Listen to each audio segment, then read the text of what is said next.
Tabor Talk. Again, I'm your host, Michael Tabor. So the last video recording, I did part one of Ecclesiastes. I was taping the podcast Very Bad Wizards with Tamler Summers and David Pizarro. And I got, let's see, 45 minutes of that. There's 18 minutes and 33 seconds left. I'm going to continue on this. I put it up on YouTube and I watched it, and it's great. It really is amazing. And it's good. And I see that I put Black Sabbath's Heaven and Earth, and that works. And it's just really good. I'm very proud of that. And it's just really good. And I'm really excited about doing more of this, more books on the Bible. So far, I've done the Book of Job, and I also took some stuff from the podcast on the Book of Job from the Very Bad Wizards. They're just the best. I can't. I mean, they are. I've listened to every single one of their podcasts since 2014. Wait a minute, was it 2012? No, they started right. 2000. Did they start 2012? Maybe even. I don't know, but it doesn't matter. They're really funny, really smart, and just super entertaining, and you learn so much. So yeah, they're silly and they joke around, but there's real scholarship too when you listen to their stuff. You know, and they're self-deprecating and all that, but what can I say? They're the best. So I'm going to finish up with this. And by the way, I am very ambitious. The project, I promised that I'm going to go through all 73 books of the Bible, Old and New Testament, and I will spend about an hour on each book, just breaking them down. I might go more, but I'll do separate podcasts if need be, right? So I'll finish up here with Ecclesiastes, and then probably my next book on the Bible might be the Book of Revelation. That's perhaps the most wild and crazy, bizarre book out there, and a lot of people don't even know what that book is really about. Like, let me you know what, I'm gonna save that. All right, so let me finish up with Ecclesiastes. There's 18 minutes and 33 seconds left with the Very Bad Wizard podcast, and then I'll talk a little bit and then end it there. So okay, it's an evening. It's like, what is it? Oh, it's 10:41. And let's do this, and I'll see you soon. Here we go. Well, actually, I'm not going anywhere.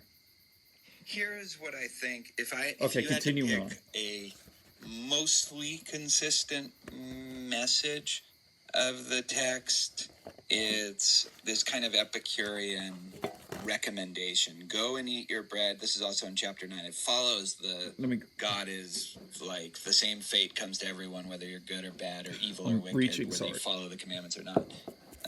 Go and eat your bread with enjoyment. Drink your wine with a merry heart, for God has long ago approved what you do. Let your garments always be white. Do not let oil be lacking on your head. So I guess don't shampoo. Always. See how funny they are? Always enjoy life with your wife whom you love. All the days of your vain or futile life that are given to you under the sun, because that is your portion in life, and in your toil at which you toil under the sun. Whatever your hand finds to do. I just heard that again. Like they talk about a Freudian thing, and not so much Freudian, but the way the mind works. So the sentence before, he talked about enjoy your wife, and then he's reading and he misspoke. He said all the dames of your life. So he mixed, right? I'm thinking that's what happened with Tamla, right? So he's thinking one female in his mind, and he just misspoke, and enjoy all the days. So he's conflating enjoy the days with your wife with days, and he says all the dames in your. Yeah, it's funny, right? It's interesting how the brain works. All right, let me continue on. Sorry, not a really important thing, but I just noticed that, and I thought that was interesting. With your might, for there is no work or thought or knowledge or wisdom in Sheol, to which you are going. That's like the afterlife. I mean, right? It's death. This is like, don't. This is like Let me this pause is for a second, beautiful message. This is part of the beauty of it. It's like we go around once, and Yep. it's a huge missed opportunity if you don't. Let me pause this. So my friend texted me this. He goes, 2 dead rock stars in a couple of days. First Eddie Money and now Rick Ocasek. And he also said, I heard Eddie Van Halen is not doing well at all. You know, really, really depressing. Eddie Money. I wasn't a fan of his, but of course the 80s, you know. Am I thinking of, oh boy, it's so long. I've got 2 tickets in paradise. Is that Eddie Money? Okay. And then Rick Ocasek from the Cars. Eddie Van Halen, one of my huge heroes, the greatest guitar, definitely not the greatest guitar player, but at the time I thought so. That Eddie Van Halen sound, that unique sound, that would rock my world if something happened to him. And well, we're all gonna die.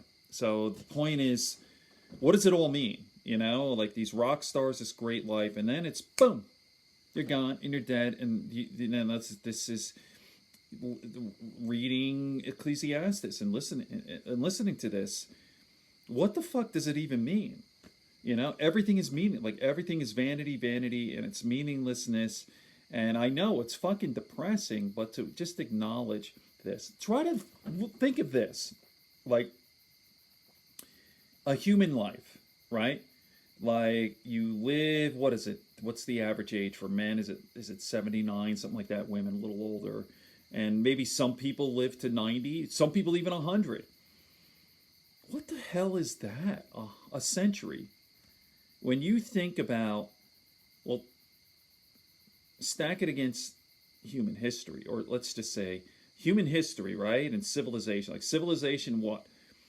7,000 years, like maybe even before that, pre-civilization, 12, 13,000 years. Think of modern man, Homo sapien, 200,000 years, right? Think about humans, right? Homo, 5 million. And then go back, think like, what is that? What is that? Like nothing, right? Keep going back to dinosaurs, 65 million years, right? And then going back, keep going. Way before man, until, way back to single cell. The age of the earth, 4 billion years old, 4,000 million years old. The age of the universe, 13.8 billion, 13.8 thousand million years old. So when you think about this tremendous time and one single puny fucking life, it's so fucking meaningless. It's just meaningless if you think that this is just it, right? I mean, I have an Epicurean, when I was an atheist, I had this Epicurean philosophy. It's kind of like when what is the quote? I always botch it, but it's basically when you are, wait a minute, okay. When you are, death is not. And when death is, you are not. Something to that effect. And I thought about it deeply and I go, yep, that's it. It's like, there's no awareness, death is nothing. It's not a bad thing. But death is not good. It's nothingness. It's just, but it's certainly not bad. It's like dreamless sleep. So I was totally okay with it. It's just, in a sense, you live, if you want to think about it this way, like if you want to, like it's a silly thing to say you live forever or whatever. But as far as you're concerned, you do. Like it's always the eternal now. You're not aware, you weren't aware before you were here and not after. So it's always the eternal now. It's eternity, as far as you're concerned. Right? I mean, when you're dying and you're sick, you're going to die and it sucks and all that. But as far as, but really think about, as this Solomon, right? We think that probably Solomon wrote this or was the author. I mean, we really don't know for sure. But here's someone who had it all, a king of kings, right? And it's just like, what does it even fucking mean? Like you, I've had the best life ever, and um, you know, it can be very depressing. You could get it's existential angst. I mean, when you think about how like try to imagine your life. Let's say you have a good life. Right now you're enjoying good health. You're married, you have kids, all that. You know that this is not going to last. You're going to die. We have a meat body. This thing is going to get old and sick, and it's going to die. And not only are you going to die, like your parents, if they're not already dead, are going to die. People my age, our parents are gone. My mother's alive, but and not only that, your kids are going to die. Your grandkids are going to die. It's just every person you know and love and care about is going to die. And like you're going to be, if you live long enough, you're going to see this. That's how hard life is. All your loved ones are going to perish. Let's say you are fucking healthy. You live to 120, 130. Like you're on the Joe Rogan diet, right? You're on this David Sinclair life extension. You're going to see, if you don't help your loved ones out, you're going to see them die. It's like, and so eventually, if you really extend it out, the earth is going to die too. The sun's going to burn out. Earth is going to be gone. And so you think of Beethoven and all the great people who were influential, and Socrates and beautiful Mozart and all this beauty, and like who's president of the United States, all this Trump stuff, Trump and build the wall and all this, all gone, meaningless, totally meaningless. When you think about when the earth is gone, like all this stuff, build the wall, the planet, and this and that, it totally doesn't mean a fucking thing. Nothing means fucking nothing. But I believe, listen, I'm going on too long. Let me finish up with Ecclesiastes. I have my own philosophy. I think we're going to go to other sort of things. Well, I think there's another level. This life here, this is not it. I know. I had an NDE, near-death experience. Boy, I really digress. This is not it. I'm just saying, if it was it, it's fucking grim and depressing. Unless you're an Epicurean. Okay, let me continue on. I digress. As I always do, digress. Don't take advantage of whatever pleasures. Let me place this here, and I'm going to step away for a second. But listen. By the world. And I lived my life in sort of this, in my earlier life, in this belief that, there was eternity to wait for. So what you did here was just, like a little small snippet. And I think the reminder that, look, even if you're 99% sure, man, you're not 100% sure. So enjoy this world, enjoy this life, if you can, because you might not be able to, because shit happens to everybody, right? But like, to the extent that you can, whatever you find to do it with all your might, right? Because dead people can't do shit. Like, that's the point. By the way, we skipped over the clear antinatalism. Yes, although but then goes on to contradict. But yes, let's talk about that. A good name is better than fine perfume, and the day of death better than the day of birth. That's one of them. I saw the tears of the oppressed, and they have no comforter. Power was on the side of their oppressors, and they have no comforter. And I declared that the dead who had already died are happier than the living who are still alive. But better than both is the one who has never been born, who has not seen the evil that is done under the sun. Yeah, but then later says, better to be a live dog than a dead lion. That's a clear contradiction. It's a clear contradiction. Yeah. Because dead is nothing.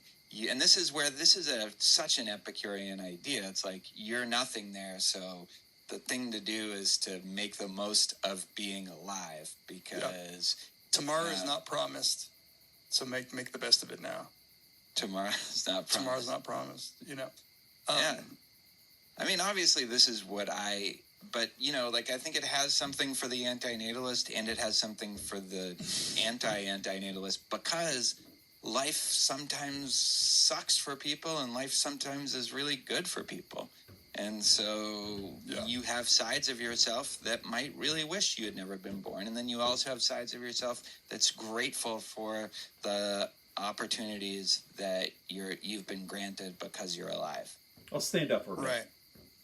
And I think there really is something so important about this idea that in this world, time and chance happen to them all. So that, like, don't feel too bad when shit goes wrong with you. It's not your fault.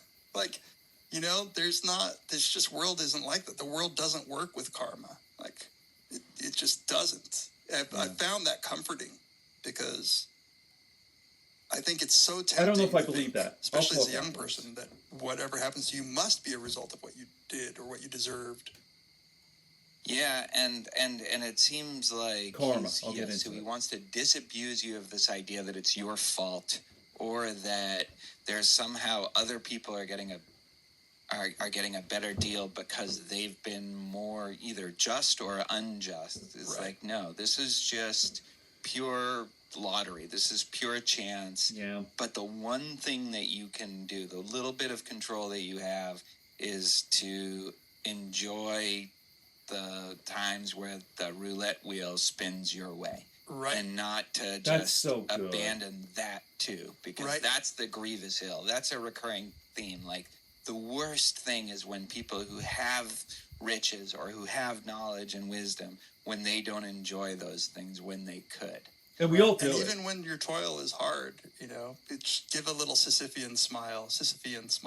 Yeah. Right? Like that. So good. That just remember you're alive. Just remember like, if things are going shitty, remember it's better to be alive. Yeah. You know? But I would say, like, to the extent that you think Camus was thinking of this as defiant or rebellious in some way, this is more like Nagel. No, it's not. Like, you don't, like, there's no meaning in being defiant or rebellious either. It is just like, that's all we have. Like, it's all we have. Pure, I agree. Yeah. Should we? I think it might be just wrapping up. Like, just pick some of our favorite. Sure. Like, because I've read a bunch of them already. But yes. I did too. Yeah. There's a lot in here that's become just part of culture, right? So you may not realize until you read them that, like that, the whole song from the Birds to everything. Everyone comes naked from their mother's womb, and as everyone comes, so they depart. They take nothing from their toil that they can carry in their hands. Right? Yeah. The coming in naked and leaving naked.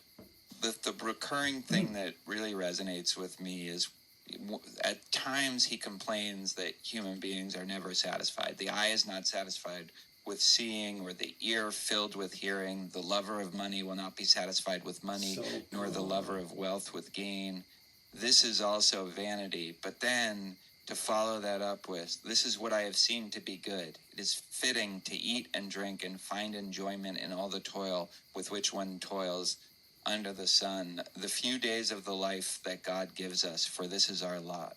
Likewise, all to whom God gives wealth and possessions, and whom he enables to enjoy them, even though he just said that the wealthy never enjoy them. So likewise to all whom God gives wealth and possessions, and whom he enables to enjoy them and to accept their lot and find enjoyment in their toil, this is the gift of God. If you're lucky enough to get a gift, appreciate the gift, you know?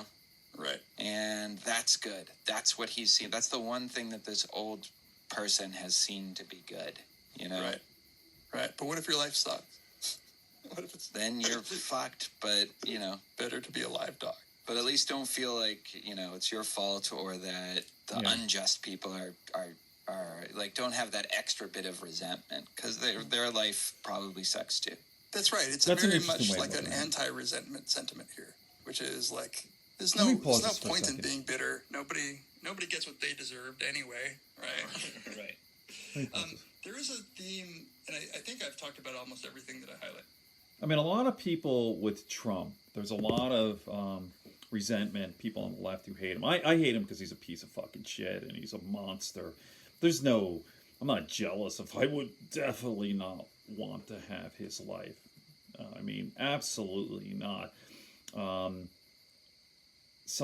I hate Trump, and I know some people say I'm jealous. Like, get the fuck out of here. Like, I want to be dumb. Bull, I want to be dumb and orange. And be like my taste, like I like gold, my interior, like I want, let's see, I want my apartment to look like Saddam Hussein's, like this gold, like I want to have orange hair, I want to be fat, I want to be a big fat fuck, I want to fuck porn stars, and I want to be really stupid, like, no, I'm not envious. I'm not jealous of Donald Trump. But let me just say this. I guess some people might think like, oh, what is that? Hold on. There's a spider over there. But some people might think like, look at Donald Trump. Because look at his life. I mean, obviously a charmed life. Billionaire president of the United States, and all the women in his life, and all that. He's gonna die too. So I guess that's kind of what they're saying. Like, listen, he's 72 years old. How much time does he have left? Right? Who knows? 10 years, 20? Who knows? Maybe 30 years. Maybe he'll live to 100. Trump living to 100. He doesn't look that way. He doesn't look healthy at all. He does have energy, but he's fat, man. He looks not good. But you never fucking know, right? But they suffer just as well. Like, then you have Donald Trump, who's enjoyed good health, is 72. He's got maybe elevated cholesterol, and he's got male pattern baldness, and then you have a child is born with Tay-Sachs, and people will get ALS, and there's this bitter anger, like, fuck you, like somehow the grass is always greener, like Tom Cruise and Brad Pitt and Jennifer Aniston, and like, look at their life. But eventually we all suffer. Some people have shittier lives, no question about it. Poverty, born with no legs and limbs, and it's fucking misery and horror. And some people seem to have better lives, and that is certainly true. But in the end, we're all there. We're all, this thing's not going to last, this body, and we're all going to die. And, I mean, my whole thing, even doing this podcast thing, is just to spread love, It sounds so hippy-dippy, but peace, love, and understanding. And really just saying to everyone, we're all one. It's like the human race is one big organism, right? The planet, the earth, animals, we're all connected. But really, we're all in this together. Like, let's make this a better place, a better planet. Let's love each other. It's very zen, very, like, we're all connected, and yeah, we're separate entities, but yet we're one. Because we're only here for a short time, and that's it. And but I think there's another level after we die. Okay, I really digress. I'm 23 minutes in. Let me finish up with this podcast, and then I'll talk a little bit more afterwards. Here we go. That's cool. Isn't that cool? The very bad. Well, then take a look. Okay, ready?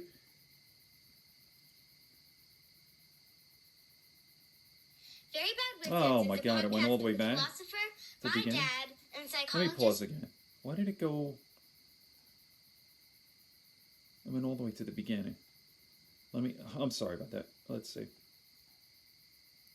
Religion, the mental gymnastics that I'll was talk done. Do evil 100 times and prolong their lives, yet I know it will be well with those who fear God, because they stand in fear Did I play before this? him, but will not be well with the wicked. Neither will they prolong their days like a shadow, because they do not stand in fear before God. So this is, again, a little bit like that last part. Where Oh no, I don't think like, I played. That's new. Let me try. Like saves us from this. Yeah, I think this sits better with Jewish no. tradition. Everything that confronts them is vanity or meaningless. Okay, let's start again from here. It's so annoying. To the Let me pause righteous.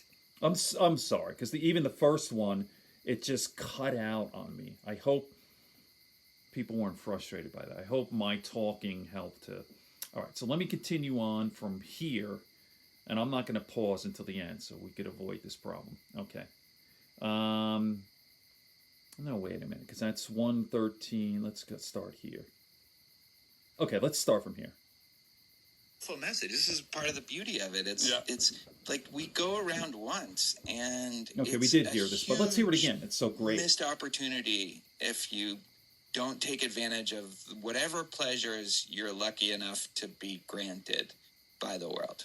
It's worth And listening to again. I, you know, lived my life in sort of this, my earlier life, in this belief that, you know, there was eternity to wait for. So what you did here was just, you know, like a little small snippet. So many Christians And believe I that. think the reminder that, look, even if you're 99% sure, man, you're not 100% sure. So enjoy Right. this world, enjoy this life if you can, because you might not be able to, because shit happens to everybody. Yep, Right. But that's like, so to good. the extent that you can, whatever you find to do it with all your might. Right. Because dead people can't do shit. Like that's the point. By the way, we skipped over the clear antinatalism. Yes, although but then pause goes it. on to contradict. But yes, that's fine.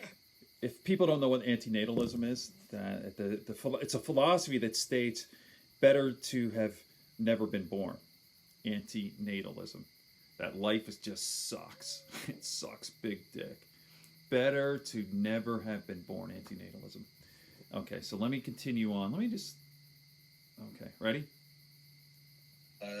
Opportunities that you've been granted because you're alive. Right. And I think there really is something so important about this idea that in this world, time and chance happen to them all. So that, Yes. like, don't feel too bad when shit goes wrong with you. It's not your fault. Like, you know, this just world isn't like that. The world doesn't work with Let me just karma. pause this again. Like, it just, Now, we've all heard this, right? You know, this is great stuff. But when you hear it from a great text, like the greatest, most important text out there, the Bible, right? I mean, that's debatable. There's a lot of fucking shit. The Bible is fucking crazed. It's wild and whatever. But no one could argue that it's the most important. It's, yeah. Okay. Let me continue on. doesn't. I found that comforting, because I think it's so tempting to think, especially as a young person, that whatever happens to you must be a result of what you did or what you deserved. Yeah, and it seems like so he wants to disabuse you of this idea that it's your fault, or that there's somehow other people are getting I think that's are good. getting a better deal because they've been more either That's just where I or stopped. unjust. Okay. It's Right. like, no, Yep. this is just pure lottery. This is pure chance.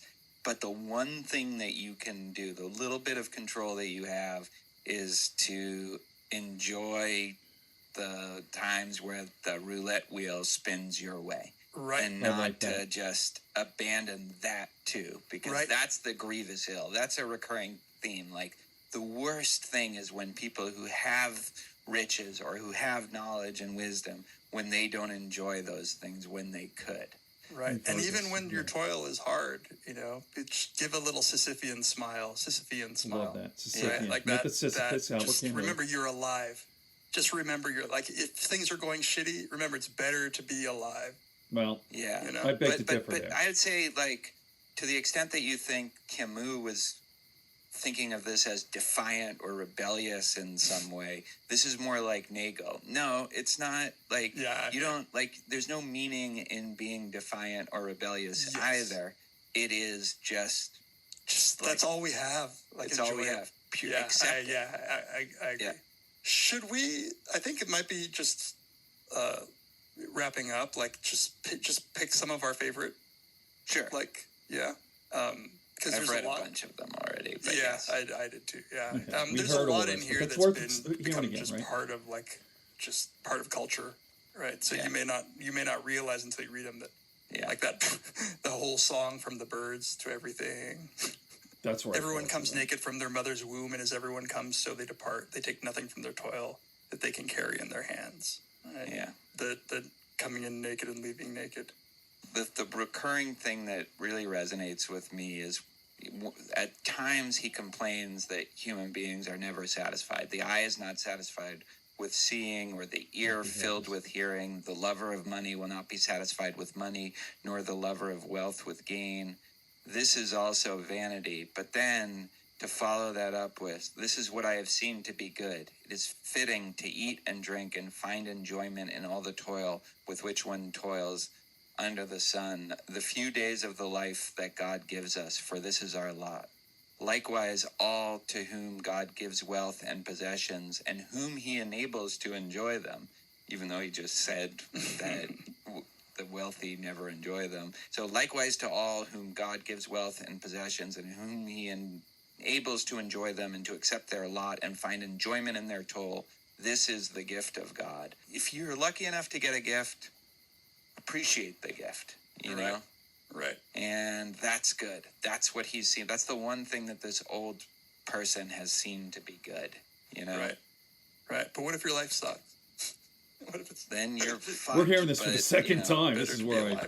But All at right, least I hope you don't don't feel mind, like people. It's you know, worth it's your hearing, fault or that the unjust people are like don't have that extra bit of resentment because That's right. their life probably sucks too.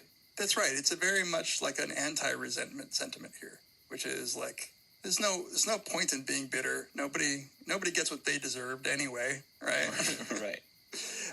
There is a theme, and I think I've talked about almost everything that I highlighted, but there is one mini theme that comes across in one of the sections that my favorite place where he says is, "Do not be quick with your mouth. Do not be hasty in your heart to utter anything before God. God is in heaven and you are on earth. So let your words be few."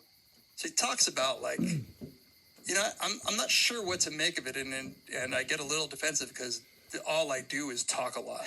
Yeah, your words are not like that few. is the very thing that I do. Me too. But there is a theme there about like, you know what, just better to shut up sometimes, which I think is just deeply true. If I could impart wisdom to young people, it's just like if there is something that you're not sure about whether to say or not, sometimes it's just better to not say things. And I also think that this is another message of don't try to figure things out too much. Yeah, don't right. try to make consistent It's what also can't very be good. made consistent. Don't try to make straight what God has made crooked. Don't try to like rationalize. Don't try to just shut the fuck up. Yeah. You know? Yeah. And that's it's like what Mia says. Don't you think sometimes it's good to enjoy a silence? Two people can shut the fuck up. if you've already just gone to the bathroom and Yeah, done that's like right. 5 Don't know, lines. fuck ton of cocaine.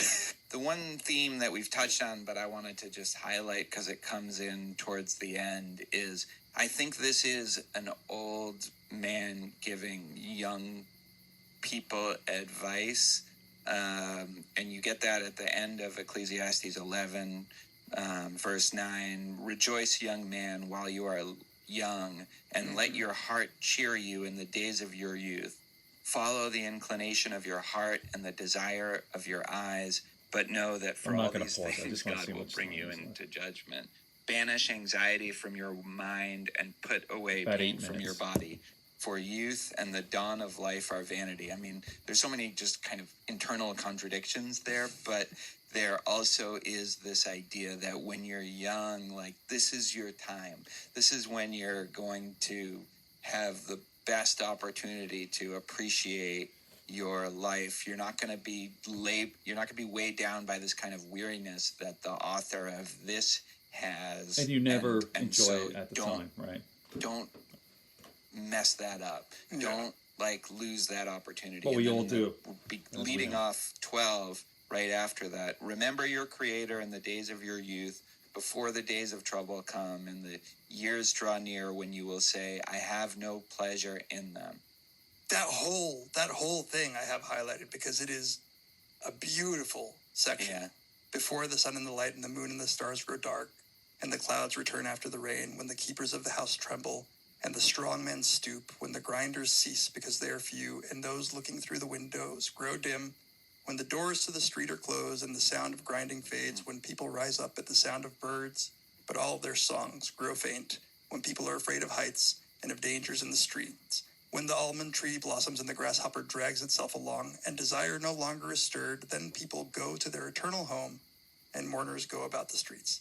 If that is not the most beautiful capturing of the end of somebody's life, like it seriously brings tears to my eyes even reading it. Yes. and the dust returns to the earth as it was, and the breath returns to God who gave it. Vanity of vanities, says the teacher, all is vanity. Poignant. That really should be. Ended it there. They should have ended it there. Yeah. And then besides being wise, follow your commandments. Wait, hold on a second.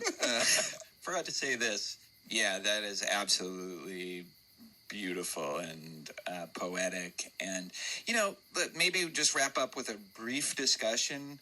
So I've teaching this course, this is just a great thing for me, not having been brought up in any religious way besides like high holiday stuff, but not in any way just being involved with the Bible.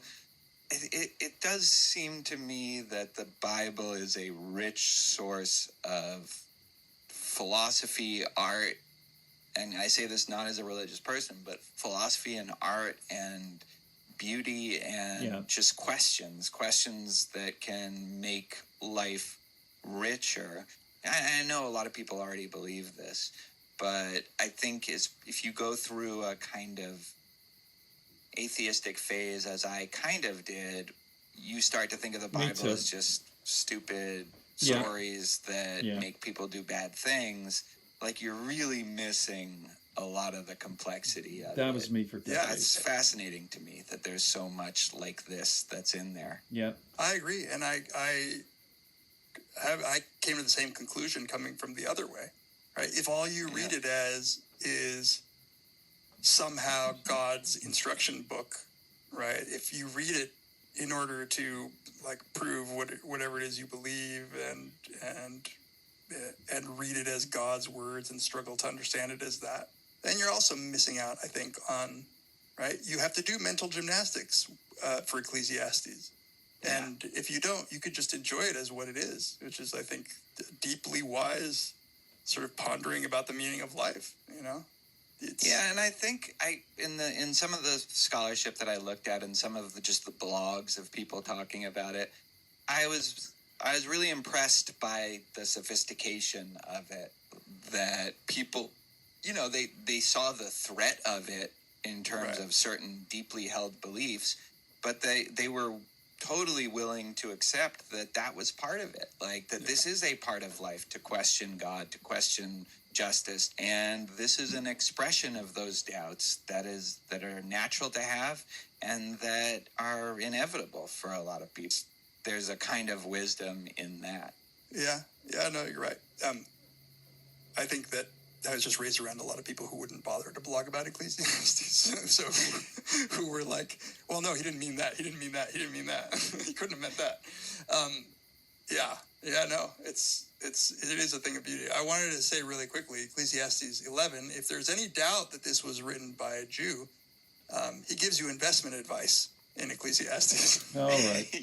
Ship your grain across the sea after many days, Ecclesiastes 11, verse 1. Ship your grain across the sea after many days, you may receive a turn. And this is the one. He's exhorting you to diversify your portfolio. He says, invest in 7 ventures. Yes, in 8. You do not know what disaster may come upon them. Yeah. I don't know how, for some reason, I never got this Jew gene where I'm good with money and like investments and any of that. All right, well, this was fun. Okay. Maybe we'll do the Book of Job someday. Unless everybody hates that we did the Bible, but I hope. This is before Job. I've already done Job. I think this is a hard one to hate. I strongly recommend people read it before. It's short, too. Yeah. No, it doesn't take hardly any time at all. Although it does take time to really read it. Like, just you reading the end of that passage it does in chapter 12, like, I don't think I fully understood until you started reading it, the rhythm of it. Kind of, and the beauty in the rhythm of it. It is beautiful. And I actually really wish that I knew, biblical Hebrew to be able to appreciate you lose so much of poetry, as anybody who's read translated poetry knows. Does this read as somebody who is depressed? So, not clinically depressed, it didn't, but like I said, what it did give me is the impression of an older person who everything is a little hard now. Just getting out of fucking bed, just like your bones are weary, the things that you used to like, you don't like anymore. Like the things that this is something I've noticed. I can't get as excited about certain things as I used to when I was a kid.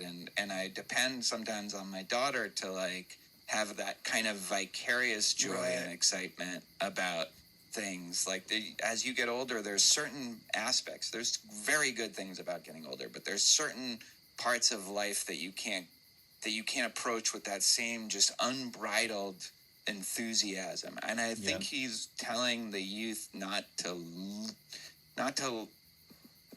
let that go, like, or at least to enjoy it while they have it. That's what it's always hard advice to tell somebody to enjoy youth, because it's the whole feature. It's a feature of youth that you're not even really thinking about. I mean, how could you know what you're missing? Very good. I mean, youth is wasted on the young. Is a very true cliche. It is, and I think this is saying just try to waste it a little less. Same with you know, good health is wasted on the healthy. You could say so. All right. You know what I mean? All right. When you're healthy, you don't. Join us next time if we happen to still be alive. The Very Bad Wizards. This is their theme song too.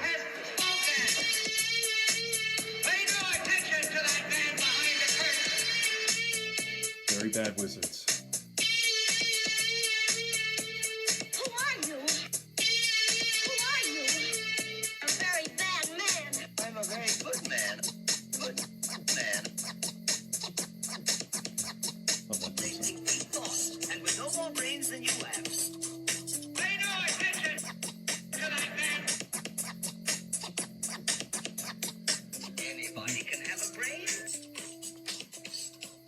You're a very bad man. Okay, I'll just leave it at that. I don't have much more to say. I gone on for 40 minutes, and sorry if you had to hear it twice, but it's so worth it. I mean, how great was that? So, okay, 41 minutes and 43 seconds. Good friends, good books, and a sleepy conscience. Peace, love, and understanding here on Tabor Talk.